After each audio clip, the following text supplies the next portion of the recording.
मेरे बच्चे। वो व्यक्ति हमेशा सिर्फ अपने बारे में सोचता है। उसे तुम्हारी भावनाओं से कोई फर्क नहीं पड़ता। ना उसने कभी तुम्हारे सपनों के बारे में, तुम्हारी खुशियों के बारे में सोचा। सारी उम्मीद बस तुमसे ही थी उसे, कि तुम उसे समझो, उसका साथ दो, जो तुमने हर बार किया मेरे बच्चे। लेकिन बदले में तुम्हें अपमानित किया गया, हर बार तुम्हें बुरा दिखाया गया। और इतना करने के बाद भी अंत में उसने तुम्हारा साथ छोड़ दिया और किसी और का हाथ थाम लिया, किसी और को घर बसाने के सपने दिखाने लगा। वो इतना बेशर्म हो गया कि तुम्हारी आंखों के सामने ही घूमता था, जैसे मानो जानबूझकर वो तुम्हारे जख्मों पर नमक छिड़क रहा हो। और शुरुआत में तो वो बहुत खुश भी था उस तीसरे व्यक्ति के साथ मेरे बच्चे। पर उसे जैसा लगा था, जैसा दिखाया गया था, वैसा कुछ नहीं मिला उसे। वो सोचता था कि उसे सबसे बेस्ट पार्टनर मिला है, वो हमेशा खुश रहेगा और तुम हमेशा रोते रहोगे। पर उसके जीवन में सब कुछ उसकी सोच के विपरीत हो रहा है। धीरे धीरे वो डिप्रेशन में जा रहा है और तुम उसके बिना जीना सीख गए हो। तुम उसके बिना खुश हो मेरे बच्चे। तुम्हें यकीन नहीं होता था कि उसने तुम्हारे साथ ऐसा किया, पर अब तो तुम्हें हंसी आती है कि अच्छा हुआ उसने तुम्हारे साथ ये सब किया, और तुम इतने भी बुरे नहीं थे कि उस नरक को डिजर्व करो।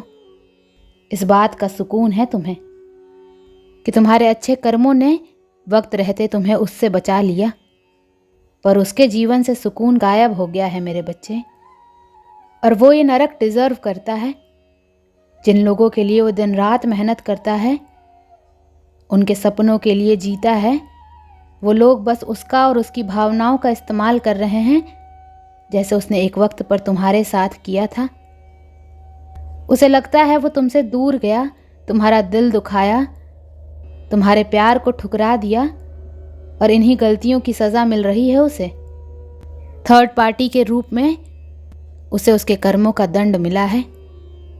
अब वो तुमसे माफ़ी मांगना चाहता है, पर अब तुम्हें उसकी माफ़ी भी नहीं चाहिए मेरे बच्चे, क्योंकि वो कितना भी रो ले, गिड़गिड़ा ले, तुम उसे माफ़ नहीं कर पाओगे। और तुम चाहते हो कि वो कभी तुम्हारे जीवन में वापस ना आए, क्योंकि तुम्हें पुरानी बातें फिर से याद नहीं करनी है। अपने अतीत को दोबारा नहीं देखना चाहते हो तुम। जब उसकी वजह से तुम जीते जी खत्म हो गए थे, अब तुम्हें उसके दर्द से फ़र्क नहीं पड़ता मेरे बच्चे। वो अकेला है, टूट गया है, पर तुम उसे माफ़ नहीं कर पाओगे, क्योंकि उसे माफ़ करना मतलब खुद के दर्द को झुठलाना, खुद के साथ अन्याय करना, जो तुमने पहले भी बहुत बार किया है उसके लिए। अपनी हर खुशी हंसते हंसते कुर्बान कर दी तुमने, पर अब तुमसे ये नहीं होगा। तुम्हें इतना महान नहीं बनना है।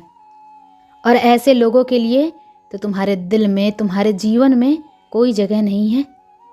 जो लोगों की परिस्थिति, उनका सोसाइटी में स्टेटस देखकर उनसे रिश्ता निभाते हैं, जो लोग रिश्तों में फ़ायदा नुकसान देखते हैं, वो जज्बातों का व्यापार करते हैं, और ना जाने कितने वर्षों तक प्रेम के नाम पर यही खेल खेला गया था तुम्हारे साथ। पर अब तुम्हें ना किसी के बारे में कुछ जानना है, ना उसके जीवन से कोई मतलब है। पर तुम ऐसे इंसान हो जिसे उसकी हालत पर तरस आ ही जाएगा मेरे बच्चे। इसलिए तुम चाहते हो कि वो कभी भी तुम्हारे सामने अपना दुखड़ा ना रोए। वो तुमसे जितना दूर रहे उतना ही अच्छा है तुम दोनों के लिए।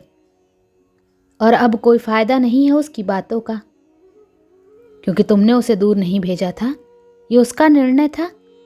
उसने तुम्हारे पीठ पीछे वार किए थे, बहुत गलत काम किया था उसने, और सच्चाई सामने आने पर 100 बहाने दिए, परिवार का, सोसाइटी का। वो सारी बातें उसे याद आ गईं उस दिन, जो उसने पहले कभी नहीं सोची थी। ना पहले कभी उसे उन बातों से फ़र्क पड़ता था, पर अचानक उसे हर बात अफेक्ट करने लगी। तुम्हें छोड़कर हर इंसान के बारे में सोचा उसने। अपने सपनों के लिए उसने तुम्हें रोता हुआ छोड़ दिया। तुम्हें सबसे बुरी हकीकत दिखाई उसने। जब उसने तुम्हें चुप नहीं कराया, तुम्हारे आंसू नहीं पोंछे, तो तुम भी उसके आंसू नहीं पोंछने वाले मेरे बच्चे। तुम्हारी आंखों में आंसू लाने वाला इंसान है वो, और उसकी आंखों में मैंने आंसू दिए हैं। उसने तुम्हारी तकलीफ समझने की कभी कोशिश नहीं की। आज लोग उसके दुख सुनते सुनते थक गए हैं, और ये तो बस शुरुआत है।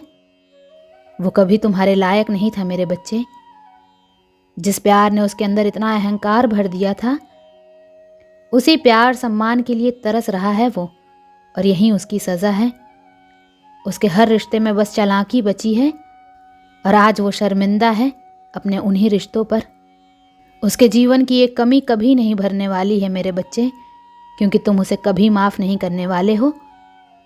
उसने तुम्हें खो दिया है, एक डिवाइन कनेक्शन को खो दिया है, और इससे ज़्यादा बुरा क्या ही हो सकता है उसके साथ। ओम नमः शिवाय।